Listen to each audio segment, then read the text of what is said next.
Começa agora o programa Bem Viver, uma prosa sobre saúde, bem-estar, comida e agroecologia. Produção Rádio Brasil de Fato.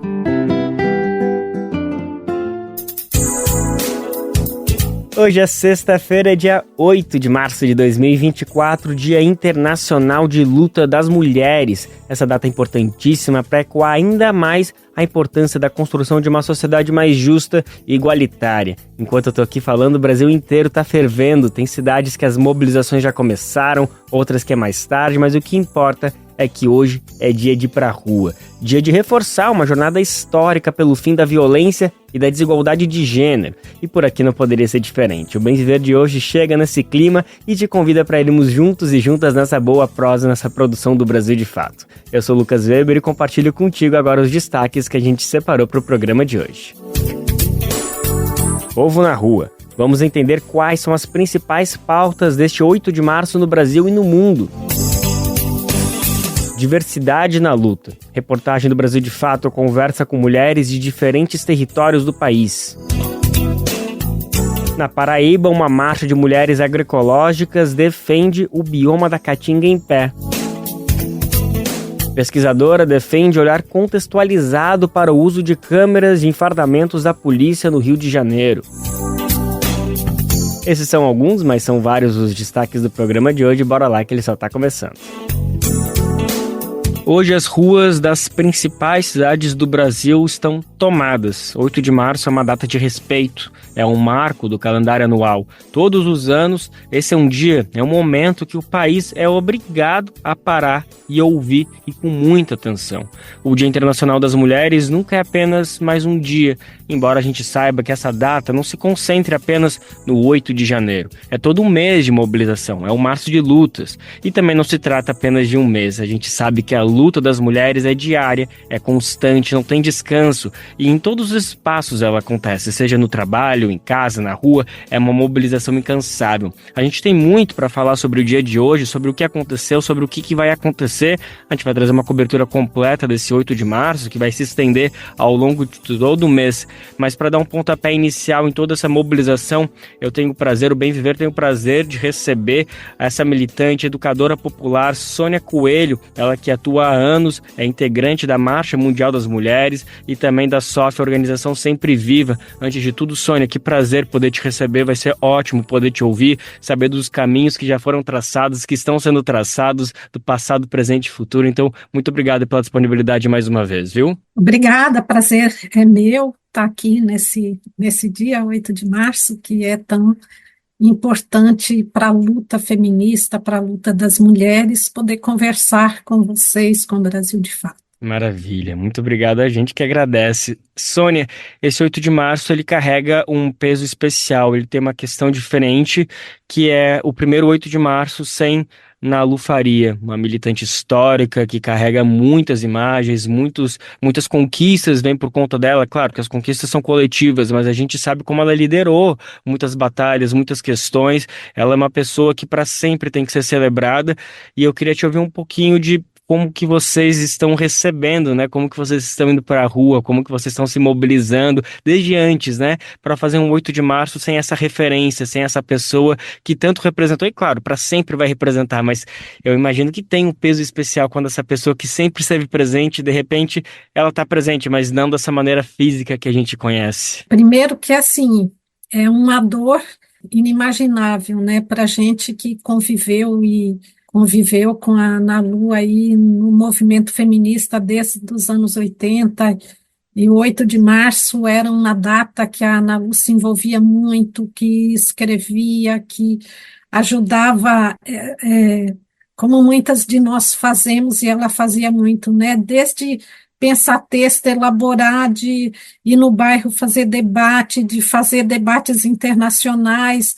de repente estar lá na SOF e ter que ajudar a pintar uma faixa, porque nossas coisas é toda assim, é tudo ao mesmo tempo, né? Então, para nós, assim, é uma tristeza e uma responsabilidade, né, de manter a Marcha Mundial, a SOF, Sempre Viva, Organização Feminista, manter dentro assim, da luta que a Nalu sempre empreendeu, né, e que ela sempre pensava, né, para o futuro da marcha, da SOF, né, de estar cada vez mais engajada e construindo o feminismo popular. Então, essa é sempre, assim, a nossa preocupação, né, o que que Nalu estaria fazendo agora, o que que Nalu estaria dizendo, né, sobre isso, porque ela tinha essa visão muito crítica, né, ela tinha uma capacidade de ver o futuro, assim, uma capacidade muito grande, né, de leitura da conjuntura, de leitura de percepção para o futuro. Então, é todo um desafio para nós, mas nós estamos aí com toda essa falta dela que nos faz, né, mas ela está aí presente em nossos corações, e com certeza esse 8 de março vai ser um 8 de março, né, de muita luta, e que nós vamos lembrar muito dela e vamos estar na rua lutando como ela gostaria de estar. E com certeza ela estaria e vai estar, né, Estaria, acompanhando, né? Bom, Sônia, sim. com certeza uma das pautas, um dos focos desse 8 de março é justamente prestar essa devida homenagem, relembrar esse legado. Tenho certeza que muitos cartazes vão estar levando, né, a imagem, o nome de Nalu Faria aí para as ruas de todo o país. Mas fora essa reverência super importante, que outras pautas que o movimento tem colocado como foco nesse 8 de março? Porque, enfim, já estamos entrando no segundo ano de gestão Lula, que é uma gestão difícil, complicada, porque vem depois desses anos Bolsonaro.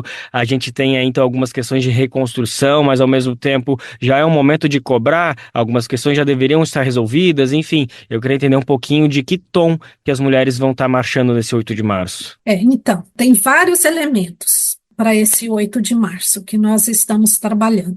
Desde começando aí, o segundo ano do governo Lula, ainda a extrema-direita está muito organizada, andou mostrando força aí pela rua. Então, o 8 de março é o primeiro ato, grande ato de massa, logo depois daquela manifestação do Bolsonaro. Então, no 8 de março, nós vamos estar pedindo aí punição para os golpistas, punição para Bolsonaro, e trazendo o elemento da democracia, que a gente sabe que só o governo Lula estando lá, a questão da democracia não está totalmente resolvida, e essa democracia ainda é muito deficiente, pensando, né, a questão das desigualdades em nossa sociedade, e pensando nessa questão de como a extrema-direita vem o tempo todo, né, tentar destruir um pouco de democracia que se tem. Então, essa é uma pauta, né, que nós temos, de defesa da democracia, de não anistia, de reivindicação de punir todos os golpistas. Aí, para além dessa questão aí geral, a gente tem uma questão que nesses dias saiu, né, que é a questão do aborto legal, né? Então, a questão da legalização do aborto é uma questão que vai com muita força também para a rua, porque a semana passada o Ministério de Saúde fez uma nota técnica para regulamentar e orientar os serviços de aborto legal no Brasil, né? O aborto legal, a gente está dizendo, né, daquelas situações que estão previstas em lei, né, que é a questão da violência, das vítimas de violência, a questão de anencefalia, a questão do risco de vida da mulher, e essa nota técnica foi colocada pelo Ministério da Saúde, uma nota técnica muito boa, baseada na ciência, baseada na lei.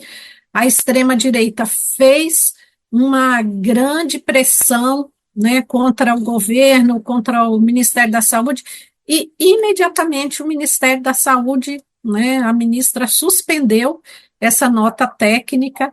Então, nós estamos reivindicando e pressionando o governo para que ele retome essa nota técnica, porque é obrigação do governo, né, orientar, melhorar a questão dos serviços, é obrigação, tudo que foi feito ali é dentro da lei, né, de uma lei que é, inclusive, de 1940, né, então não é nada novo, e mesmo assim a extrema-direita se sente no direito de tentar impedir uma coisa que é de 1940 e o governo, né, infelizmente, suspendeu essa nota e nós vamos trazer esse debate. E aí, quando a gente vai para a rua, não é só o debate do aborto legal, mas também o debate da legalização do aborto, que é necessário no Brasil, porque ainda nós temos muitas mulheres jovens, negras, que são a maioria, né, que ou morrem ou ficam com sequelas pelo aborto clandestino.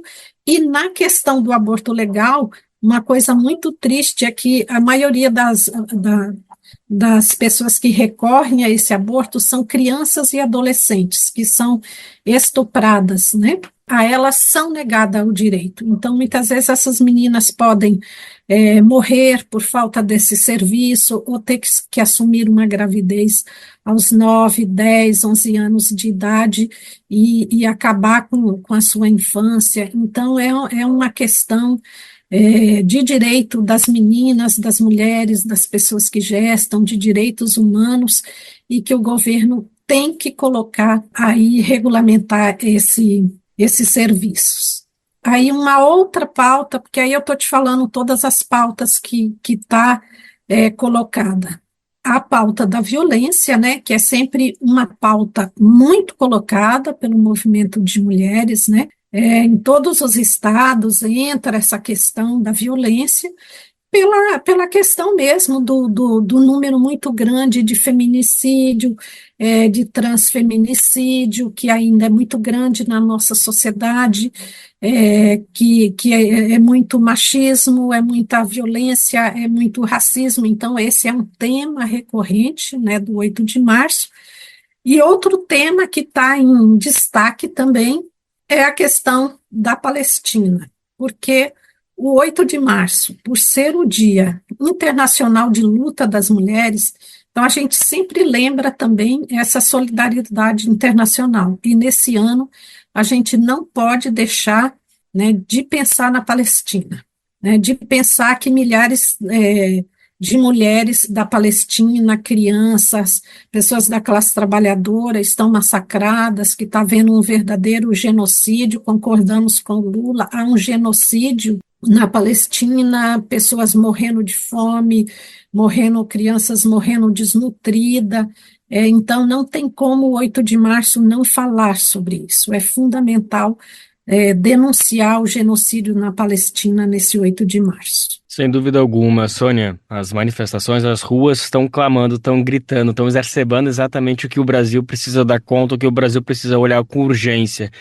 Sônia, eu queria agora falar um pouquinho das pautas que você comentou, especialmente sobre essa nota técnica que foi despublicada pelo Ministério da Saúde.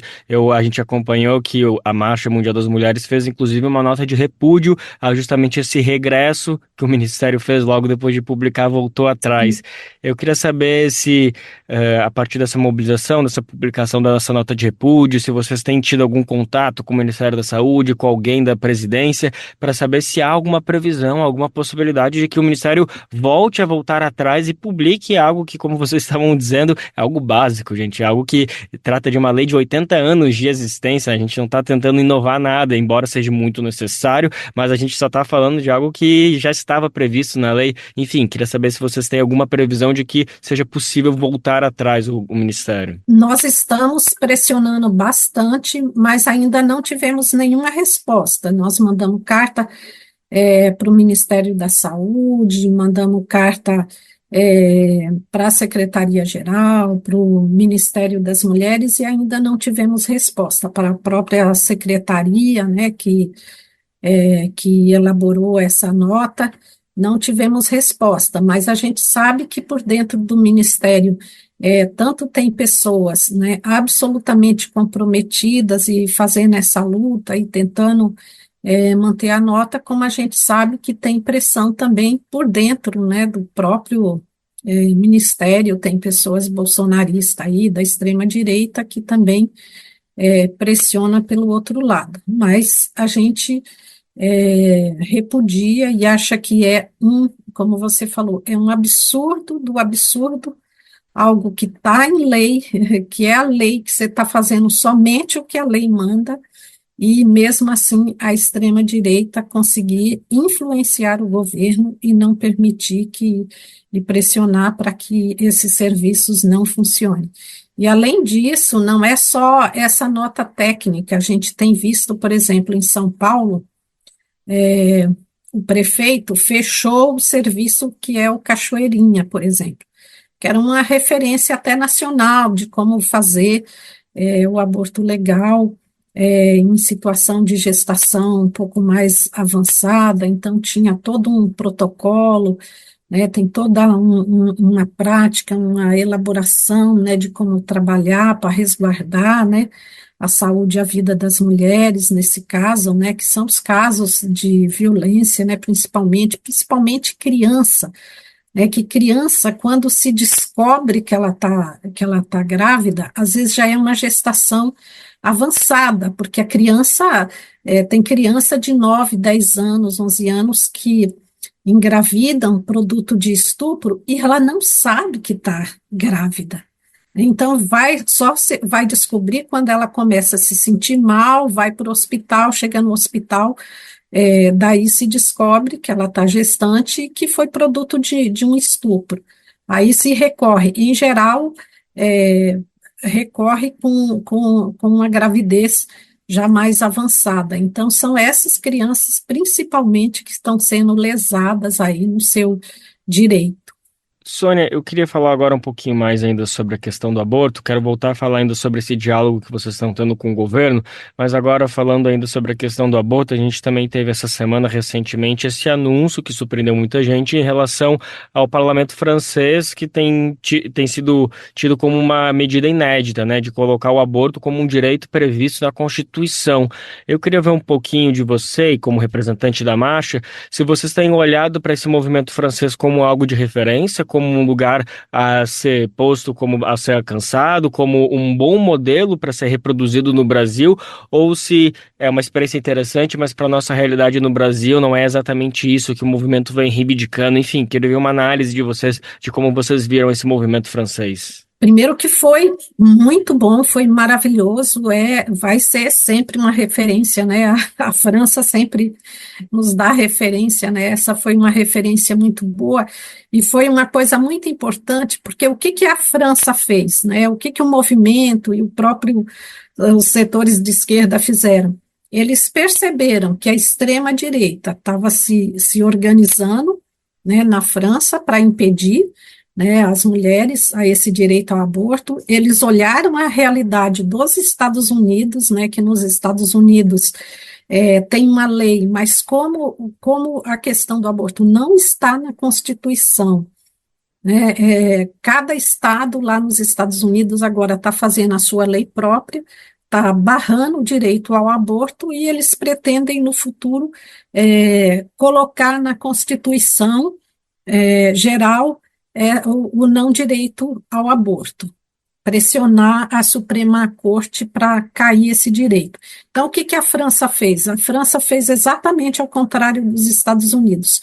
Colocou justamente na Constituição para conseguir que esse direito permaneça para todas as mulheres. Então, foi uma conquista muito grande lá na França das mulheres, né, e bastante preventiva dos ataques da extrema-direita.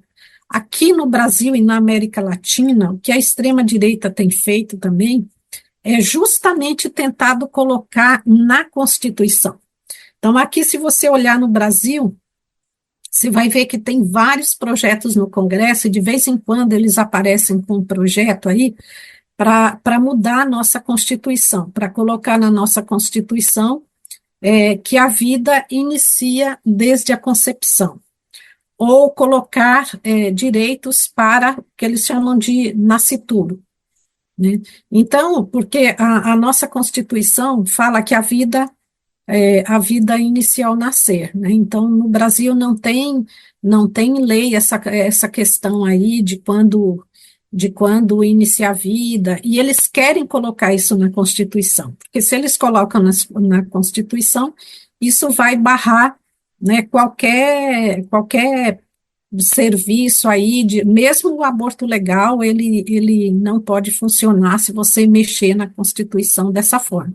Então, essa tem sido uma ofensiva constante na América Latina, né, como eles fizeram em El Salvador, na Nicarágua, no Chile era assim também, o Chile conseguiu mexer.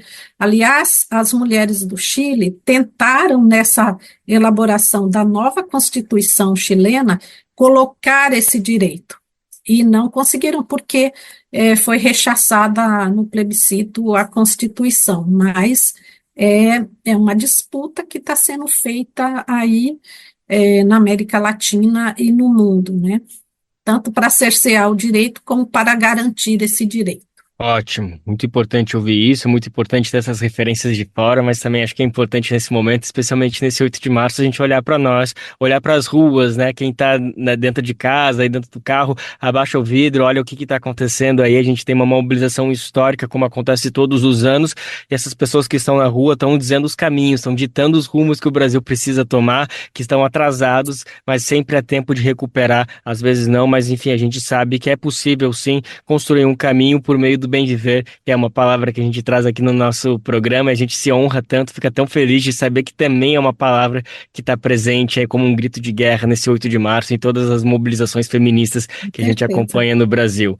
Sônia Coelho, eu só tenho que te agradecer, obrigado por essa disponibilidade, obrigado por dar essa luz tão importante. A gente precisa debater com muita firmeza quais são os caminhos, quais são os rumos, quais são os objetivos do 8 de março, que como eu falei no começo e você também reforçou, é uma data, é um símbolo, é um marco, mas são todos os dias. Então a gente vai com certeza te chamar mais vezes, semana que vem, mês que vem, todos os dias a gente quer você aqui. Então obrigado mais uma vez, viu, Sônia? Obrigado, e para nós é um grande desafio esse 8 de março, como esse momento aí de enfrentamento à extrema-direita, e a gente acredita que é na rua que a gente enfrenta a extrema-direita, é na rua que nós vamos apoiar os projetos que nós queremos ver, estruturais que nós queremos ver no governo Lula, para realmente fazer a reconstrução desse país com igualdade, com justiça, uma sociedade antirracista, com igualdade para mulheres e homens. É isso, exatamente isso. Vamos para a rua, gente.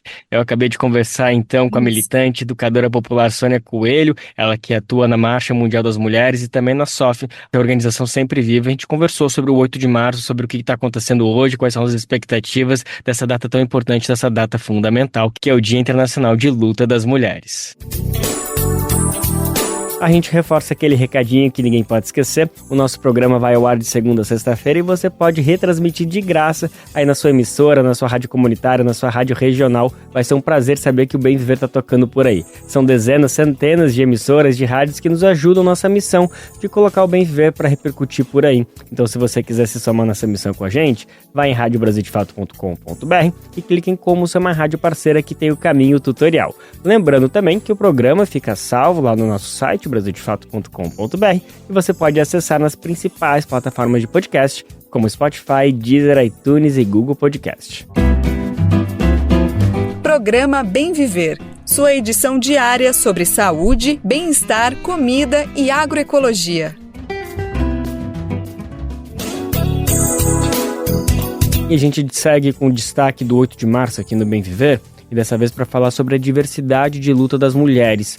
A nossa repórter Gabriela Moncal conversou com algumas lideranças, com algumas mulheres de diferentes lugares do nosso país. Elas defendem a autonomia dos seus corpos, conectando com a luta para conquistar ou defender seus territórios. Vamos conferir essa reportagem especial na voz de Douglas Matos.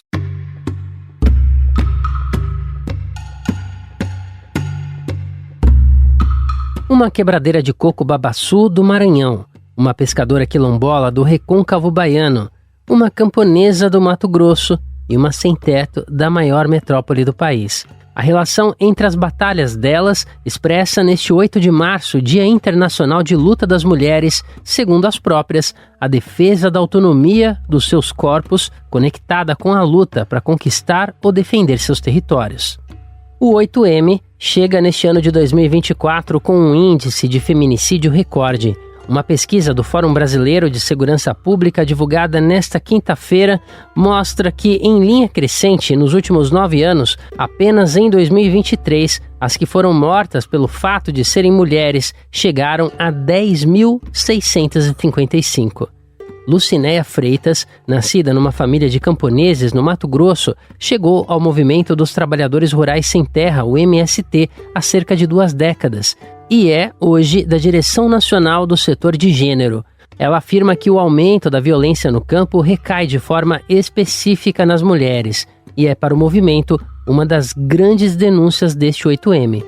Dados parciais de conflitos no campo brasileiro sistematizados pela CPT, que é a Comissão Pastoral da Terra, apontam que no primeiro semestre de 2023 houve 973 casos de conflitos no campo, representando um aumento de 8% em relação ao mesmo período do ano anterior. São contabilizados, por exemplo, expulsões, destruição de roças e casas, crimes de grilagem e pistolagem. Entre os pontos que ligam as pautas dos movimentos urbanos e rurais, Lucinéia elenca o combate à fome como um ponto central. Segundo a Rede Pensan, a insegurança alimentar atinge mais as famílias de mulheres negras. Em domicílios chefiados por pessoas autodeclaradas pardas e pretas, 20,5% aproximadamente sofrem com a fome. Já no caso de pessoas brancas, o índice é de metade, cerca de 10,5%. Além do combate à fome, Lucinéia Freitas afirma que é urgente a pauta da defesa do corpo e do território.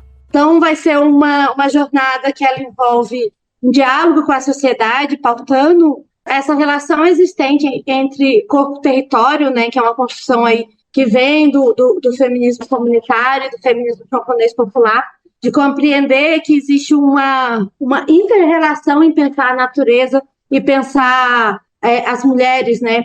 Não por uma essencialidade que existe no ser mulher, mas pelo processo de organização mesmo desse modo de produção do capital que agride de forma contínua esses dois corpos, né? Os corpos da Mãe Terra e os corpos das mulheres. No que diz respeito às mulheres do campo, houve também um aumento da violência. Os registros subiram de 94 em 2022 para 107 em 2023. O relatório destaca, em especial, estupros de 30 adolescentes Yanomami em fevereiro do ano passado. Já as vítimas de assassinatos são, em maioria, homens indígenas, seguidos de trabalhadores sem terra. A investida policial já matou, desde o último 7 de fevereiro, 39 pessoas. Todos homens, em maioria, negros, em um protesto contra a violência policial feito por familiares das vítimas na Vila dos Pescadores no último dia 3 de março, todas as manifestantes eram mulheres. Não bastasse a violência e a opressão policial, as opções reprodutivas para mulheres periféricas são limitadas, seja para aquelas que decidem ser mães, seja para as que não querem e não conseguem interromper a gestação de forma segura. A cada ano, cerca de 200 mulheres morrem no Brasil em decorrência de aborto inseguro. Segundo a Pesquisa Nacional de Aborto de 2021, é uma mulher a cada 43 horas. A despeito de ser um tabu, o Ministério da Saúde atesta que 73% das jovens entre 18 e 24 anos que engravidam consideram interromper essa gravidez. As que mais morrem ou são criminalizadas são mulheres jovens, pobres, negras, indígenas e das regiões norte e nordeste do país. Para a pescadora, marisqueira e quilombola Elionice Conceição Sacramento, sobre a questão de serem invisibilizadas, as mulheres são maioria em retomadas, assembleias e mobilizações. E isso tem a ver, na visão dela, com o entendimento do território como extensão do próprio corpo. Elionice sempre foi uma alma inquieta, como se define. Ela estava no ensino médio quando pescadores da sua comunidade, o Quilombo Conceição de Salinas, foram encontrados mortos em tanques das empresas de criação de camarão em cativeiro. Foi aí que veio o entendimento de que fazer a luta no território de forma isolada era muito perigoso. O caminho era a integração com outras comunidades, e nesse cenário, a discussão mais específica de gênero foi inevitável. Elionice hoje integra a articulação das mulheres pescadoras e também a Teia dos Povos. De lá para cá, Participou de lutas coletivas contra investidas do complexo industrial naval do estaleiro Enseada Paraguaçu, da privatização da Ilha do Meio e de empreendimentos imobiliários como o Parque das Margaridas. E a gente vai olhando para a nossa própria história. Inclusive, a gente só teve êxito na luta pela independência do Brasil na Bahia, em Palmares, em outras experiências, quando foi possível fazer uma articulação entre povos e das lutas. A despeito das tentativas de criminalização e ameaças de morte, Elionice nunca se mudou da sua comunidade, que tem cerca de 300 anos. Ainda sobre lutar e resistir, mulheres de todo o Brasil vão às ruas neste 8 de março, sexta-feira, nos atos que marcam o Dia Internacional de Luta das Mulheres. As mobilizações estão confirmadas em cidades de todas as regiões do país, não apenas nas capitais. Em algumas dessas cidades, as manifestantes vão se reunir em pontos tradicionais de mobilização política. É o caso da Esquina Democrática, em Porto Alegre, no Rio Grande do Sul, da Candelária, no Rio de Janeiro, e do MASP, na Avenida Paulista, em São Paulo. De São Paulo, da Rádio Brasil de Fato, com reportagem de Gabriela Moncal. Locução, Douglas Matos. E nessa diversidade de mulheres do campo, da cidade, das águas, das florestas, a gente destaca uma mobilização no interior da Paraíba. Daqui uma semana vai acontecer a 15ª edição da Marcha pela Vida das Mulheres e pela Agroecologia. O ato é realizado anualmente no território do Polo da Borborema, na Paraíba. Esse ano, a mobilização deve reunir 5.000 mulheres na véspera do Dia Nacional de Conscientização sobre as Mudanças Climáticas. E, nesse sentido, a pauta principal é a defesa do bioma da Caatinga. A programação vai ser realizada no município paraibano de Areial, reunindo milhares de agricultoras na próxima sexta-feira, dia 15. E uma pergunta que pode ser feita é por que as mulheres agricultoras vão defender o bioma da Caatinga em pé durante essa marcha? Pois é, o que resta dessa vegetação, menos da metade da mata, está sendo derrubada para a instalação de enormes parques eólicos. Em 2022, o MAP Biomas detectou pela primeira vez a produção de energia renovável como uma das principais atividades responsáveis pelo desmatamento.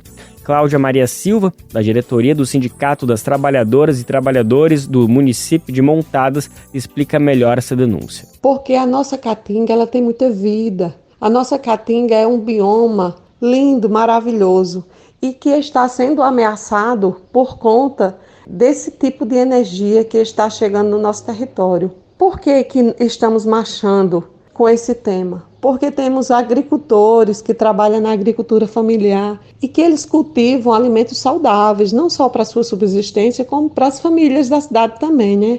Alimentos livres de agrotóxicos e de transgênicos. E que, de todas as formas, eles estão sendo prejudicados.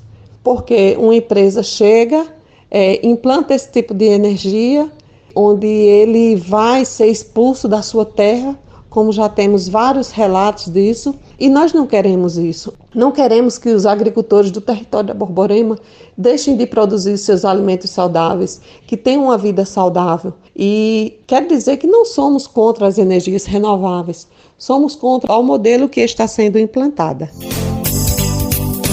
Durante a próxima semana, a gente acompanha mais sobre essa mobilização e é claro que conta tudo aqui no Bem Viver. A gente destaca agora o surgimento da Marcha pela Vida das Mulheres e pela Agroecologia, que acontece no movimento contra a violência de gênero. Vamos falar agora sobre o relatório da Rede de Observatórios da Segurança, que foi divulgado ontem, quinta-feira.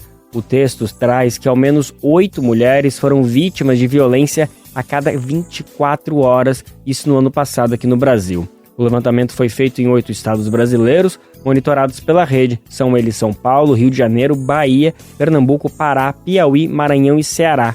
De acordo com o estudo, os registros de violência contra a mulher aumentaram 22% no ano passado, isso em relação a 2022. Também foram contabilizados 586 feminicídios e mais de 70% dos casos o crime foi cometido pelo companheiro ou pelo ex-companheiro da mulher. Um outro estudo divulgado pelo Fórum Brasileiro de Segurança Pública revela que pelo menos 10.655 mulheres foram vítimas de feminicídio nos últimos 9 anos. O levantamento considera registros oficiais da polícia desde março de 2015, quando a lei sobre o tema foi criada, isso até dezembro de 2023. Mas, segundo a entidade, o número poderia ser maior se não fosse a subnotificação dos casos. Lembrando que o feminicídio fica configurado quando a mulher é morta pelo simples fato de ser mulher. Ele pode envolver violência doméstica, familiar, menosprezo ou discriminação à condição de mulher. A ABJD é a Associação Brasileira de Juristas pela Democracia. Defende o Estado democrático de direito, a presunção de inocência, o devido processo legal e o acesso à justiça. A ABJD é a única organização do Brasil que reúne todas as categorias de juristas. Do estudante à juíza, da servidora do sistema de justiça ao defensor público. Juristas democráticos são essenciais para evitar retrocessos e avançar nos direitos e garantias.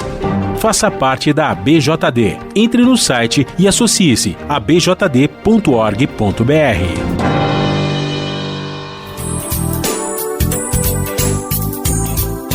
Agora vamos falar sobre o uso de câmeras corporais por agentes de segurança pública no Rio de Janeiro.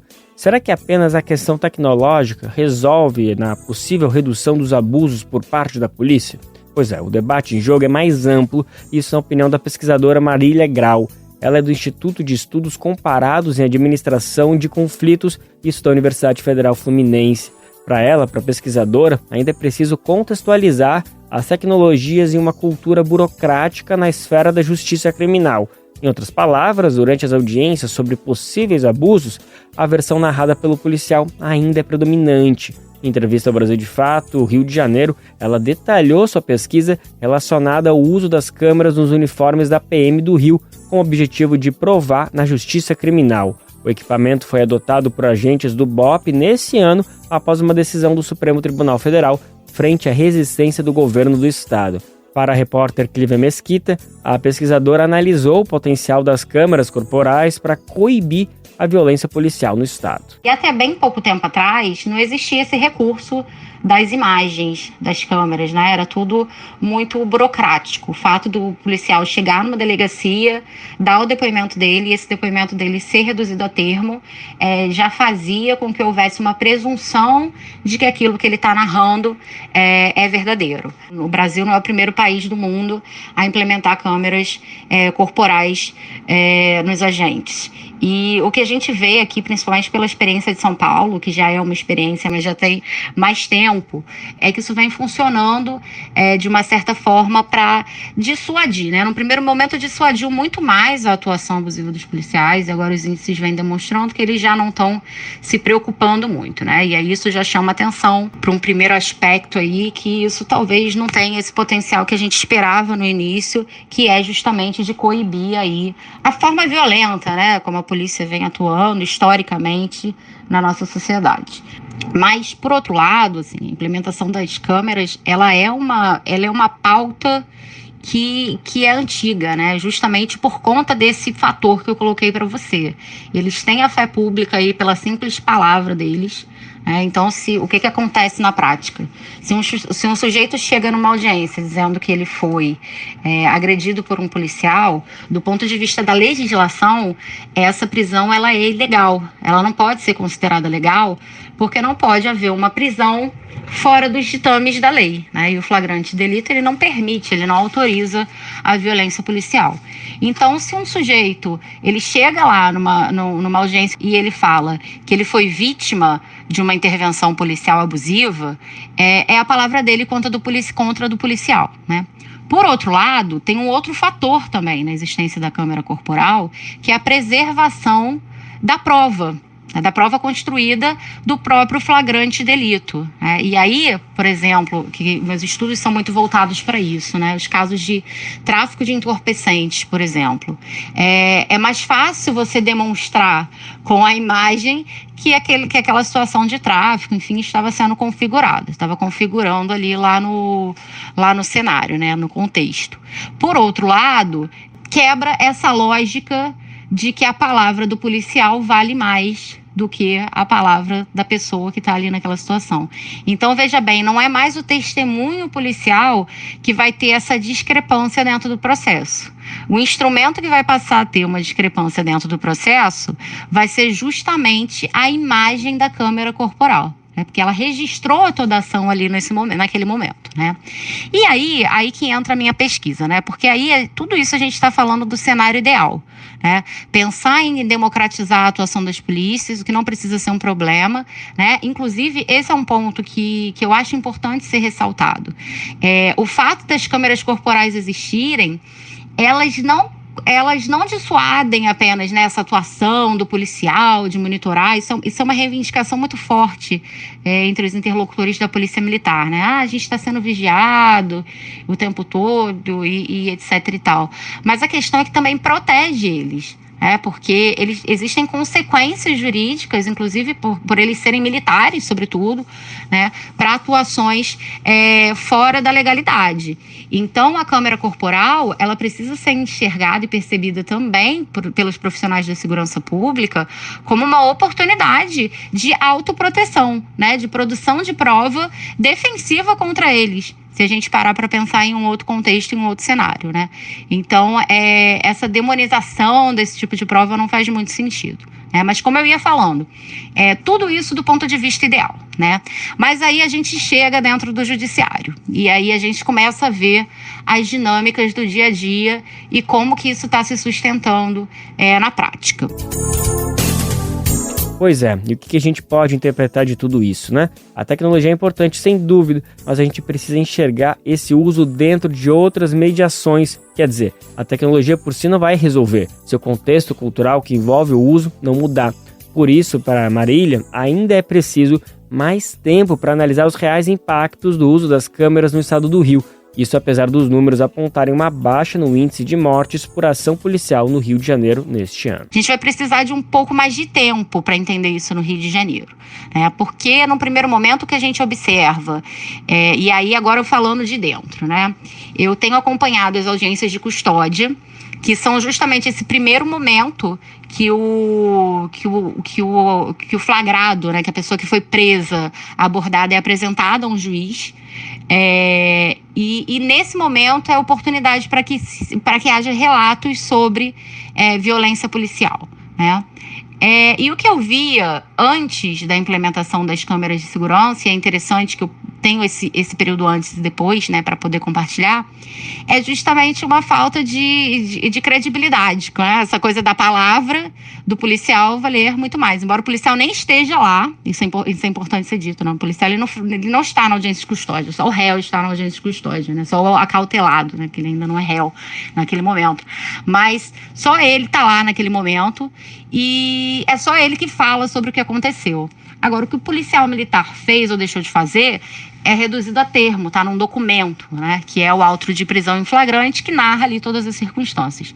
Então, era muito comum que aqueles sujeitos ali, eles apresentassem versões sobre coisas que aconteceram com eles, né, na audiência. Inclusive, tem uma pesquisa de uma amiga que ela ficou mais tempo fazendo essa investigação, que é a professora Natália Brandão, e ela traz esses relatos mais detalhados, né? Pessoas que às vezes chegavam de braço quebrado, pessoas que chegavam com o olho roxo, e ali relatavam que passaram pela violência policial, né?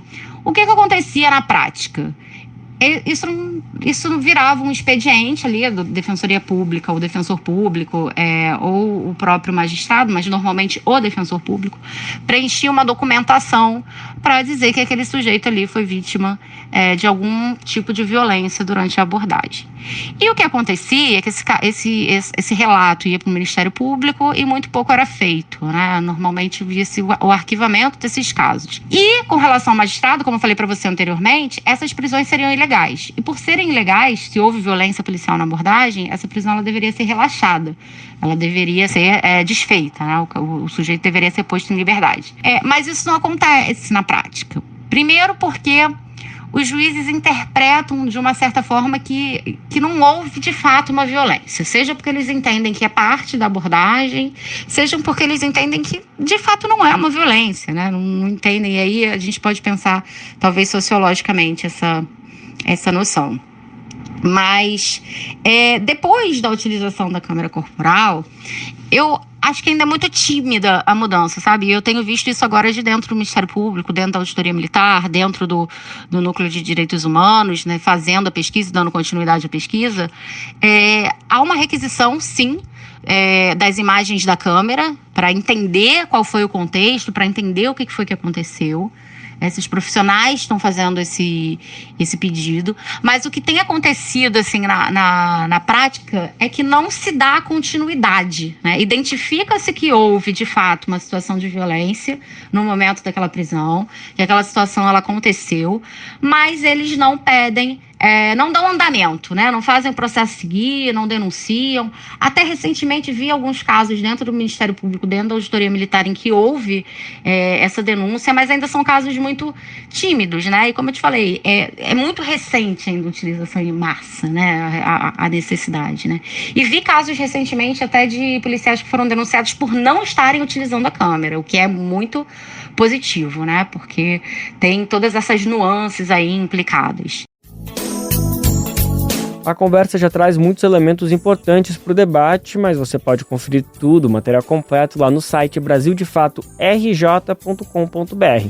Entre as questões, Marília Grau disse ainda que a maior parte dos casos não tem as imagens disponibilizadas na audiência de custódia. Por isso, ela afirmou que se tem uma câmera corporal acompanhando a prisão em flagrante da abordagem policial, o ideal seria que na audiência de custódia essas imagens já chegassem para o juiz, mas não é o que sempre acontece. Agora a gente destaca que o STF, o Supremo Tribunal Federal, adiou o julgamento do caso que discute porte de drogas do país. No processo, o presidente do Supremo, Luiz Roberto Barroso, afirmou que a corte não está decidindo se irá legalizar as drogas ilícitas. A manifestação de Barroso vem após uma articulação da bancada evangélica do Congresso Nacional contra o julgamento nessa semana. Quem vai explicar mais detalhes pra gente é Rodrigo Durão. O presidente do Supremo Tribunal Federal, Luiz Roberto Barroso, afirmou que a corte não está decidindo se irá legalizar drogas ilícitas. A declaração ocorreu após a articulação da bancada evangélica do Congresso Nacional para tentar adiar a análise do tema. O assunto começou a ser debatido pelo STF em 2015, mas estava em banho-maria desde agosto do ano passado. Durante a reabertura do julgamento do caso, que discute porte de drogas no país, o ministro explicou o que está de fato sendo apreciado pela corte nesse momento. Mais tarde, em entrevista coletiva à imprensa, Barroso foi enfático ao negar que a descriminalização estaria em pauta no STF. Não há descriminalização de coisa alguma. Quem despenalizou o porte pessoal de droga há muitos anos foi o Congresso. Portanto, o Congresso deixou de prever pena de prisão para o usuário. O que foi uma decisão feliz, porque não adianta nada prender essas pessoas, conforme o caso, podem precisar de tratamento. O Supremo vai decidir, não é nem despenalização, nem descriminalização. O Supremo vai decidir qual é a quantidade que deve ser considerada para tratar como porte ou tratar como tráfico. Ainda de acordo com o presidente do STF, a definição do Supremo sobre o porte de drogas é importante para evitar a discriminação social na hora das abordagens policiais. Sem o Supremo ter esta definição, como ela não está na lei, quem faz essa definição é a polícia. E o que se verifica é que há um critério extremamente discriminatório, dependendo se o bairro é um bairro de classe média alta ou se é um bairro de periferia, a mesma quantidade recebe um tratamento diferente. Então, nos bairros mais favorecidos é tratado como porte, nos bairros menos favorecidos é tratado como tráfico. De modo que o Supremo quer fazer é ter uma regra que valha para todo mundo e que não seja definida pelo policial no ato da prisão. Portanto, não tem nada a ver com descriminalização, tem a ver com impedir uma injustiça e impedir a discriminação entre pessoas. Na última quarta-feira, Barroso votou pela descriminalização do porte de maconha para uso pessoal. Gilmar Mendes, o relator do caso, bem como Edson Fachin, Alexandre de Moraes e Rosa Weber, já aposentada, manifestaram posição dentro dessa mesma linha. O ministro Cristiano Zanin foi contrário à tese de se liberar o porte da droga, mas votou pela definição da quantidade mínima de 25 gramas de maconha ou 6 plantas fêmeas de cannabis para caracterizar uso pessoal em apreensões feitas pela polícia. Na sessão, os ministros André Mendonça e Nunes Marques também votaram contra a tese da liberação.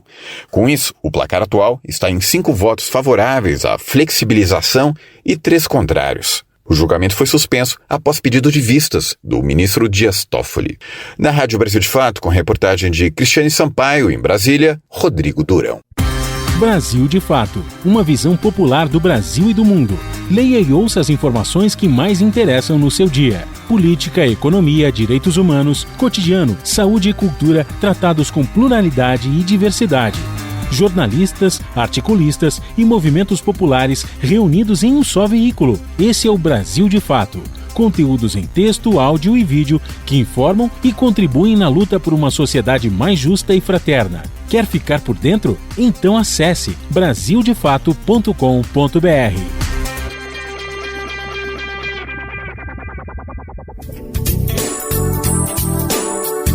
Bora destacar agora que o presidente do STF, Luiz Roberto Barroso, determinou que o governo federal regulamente o poder da polícia a servidores da FUNAI, a Fundação dos Povos Indígenas. A decisão foi assinada nessa semana e deve ser cumprida em até 180 dias. A ordem foi tomada no âmbito de uma ação que tramita no Supremo desde 2021 e que trata do plano de desintrusão de terras indígenas. Barroso acompanha a operação de retirada de garimpeiros e de proteção aos indígenas. A regulamentação deverá definir quais servidores vão poder usar armas e quais vão ter que atuar como fiscais de infrações.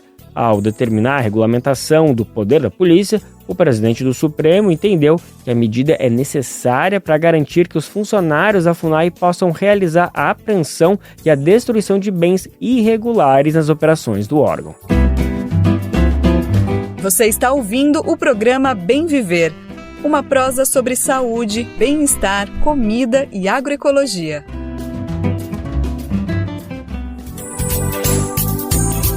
E para ninguém esquecer, a gente tem um encontro marcado sempre de segunda a sexta-feira a partir das 11 horas da manhã, pelo rádio e também pelas principais plataformas de podcast. Você confere tudo no nosso site radiobrasildefato.com.br.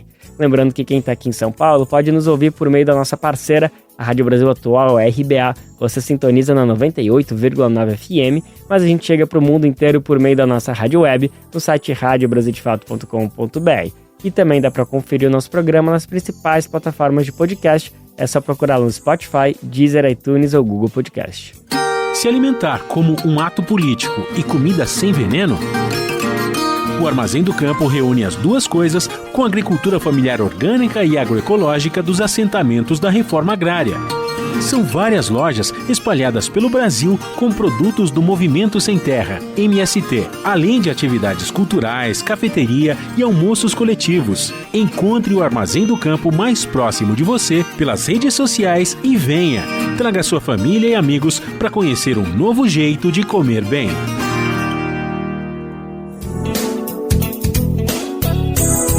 E chegou a hora do nosso Momento Agroecológico. A repórter Mariana Castro foi a Belém do Pará para conferir a inauguração da mais recente unidade do Armazém do Campo. Que alegria deve ter sido essa festa, gente. O espaço chega para fortalecer a luta pela reforma agrária no país e na celebração é óbvio que não faltou comida saudável e o nosso querido e poderoso carimbó.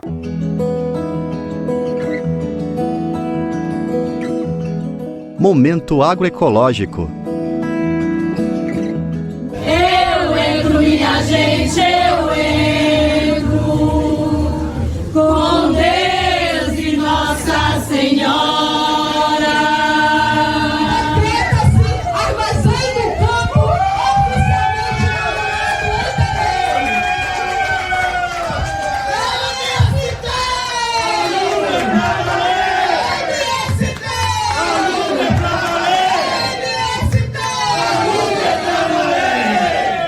Iniciativa de comercialização do MST com o objetivo de oferecer alimentos saudáveis nos centros urbanos a preços justos e acessíveis, a rede Armazém do Campo se espalha pelo país e chegou agora ao estado do Pará.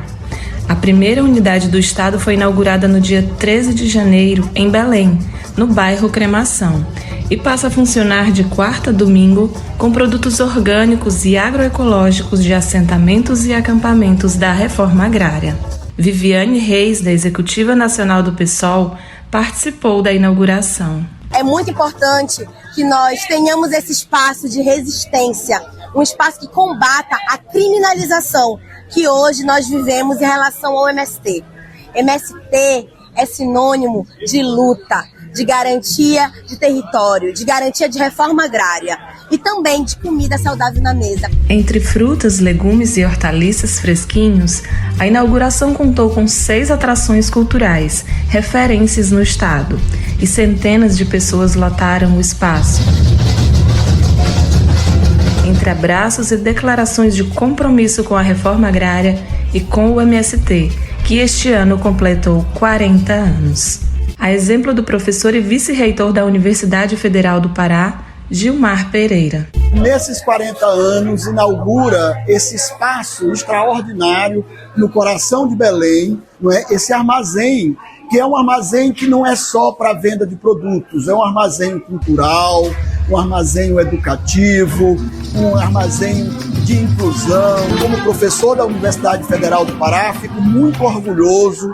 Temos parceria, trabalhos coletivos com o MST, que, sem dúvida, é um movimento que tem sido um grande instrumento de mobilização da classe trabalhadora no Brasil. Representando o governo do estado, o secretário de Agricultura Familiar do Pará, Cássio Pereira, também declarou apoio à iniciativa. O que a gente vê aqui com a inauguração do nosso armazém essa possibilidade de produtores assentados da reforma agrária oferecerem produtos de qualidade, produtos orgânicos, produtos agroecológicos, trazendo isso para a cidade, e a oportunidade do que a gente está vendo aqui, centenas de pessoas aqui, consumidores do município de Belém, podendo vir aqui ao armazém, adquirir produtos e produtos com qualidade excelente.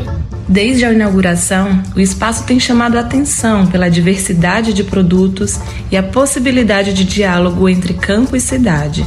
Essa é a aposta do MST do Pará, que já visualiza a abertura de novas unidades na região amazônica, apresentando também toda a diversidade dos povos da floresta. É o que explica Jane Cabral, da Direção Nacional do MST. E é a partir desses produtos também que vai vir um diálogo com a sociedade, né? Porque aqui é uma produção que ela vem carregada de história, ela vem carregada da luta pela terra, da luta pela reforma agrária. Então essa representatividade do Armazém do Campo, né, ela traz isso. Essa nossa luta também da gente ficar no pé dizendo que sim, a Amazônia ela pode ser um local de reforma agrária, que sim, a Amazônia ela é e deve continuar sendo um local bom para se viver, né? A Amazônia ela deve ser um local respeitado pela sua condição indígena, quilombola. Toda essa história a gente quer trazer nesse espaço, que não é só um espaço, mas é uma história, né? Aqui tem vida. Aqui tem vida dos assentamentos, dos acampamentos do Movimento Sem Terra. E a gente também quer, com isso, digamos que estreitar e fortalecer ainda mais a nossa articulação com os povos da floresta. Nos cantares da produção, o campo se faz canção. Nos cantares da produção, o campo se faz canção. Nos cantares da produção, o campo se faz canção. Do Pará para a Rádio Brasil de Fato, Mariana Castro. Lembrando que você pode ouvir novamente essa reportagem no site brasildefato.com.br. Ao chegar na página, procura pelo ícone do Momento Agroecológico, que tem tudo lá salvo de graça para você ouvir, reouvir ou compartilhar. E para fechar o Bem Viver de hoje, a gente ouve um pouquinho de Mulher do Fim do Mundo, uma composição de Rômulo Frois e Alice Coutinho, na voz inconfundível e eterna da saudosa Elza Soares. Meu choro não é nada nem de carnaval, é lágrima de samba na ponta dos pés. A multidão avança como um vendaval. Me joga na avenida que não. E assim a edição do Bem Viver de hoje fica por aqui, mas semana que vem a gente tá de volta sim ou sim, chegando às 11 horas da manhã por meio da Rádio Brasil Atual, na RBA 98,9 FM, isso na Grande São Paulo, ou pro mundo inteiro por meio da radiobrasildefato.com.br.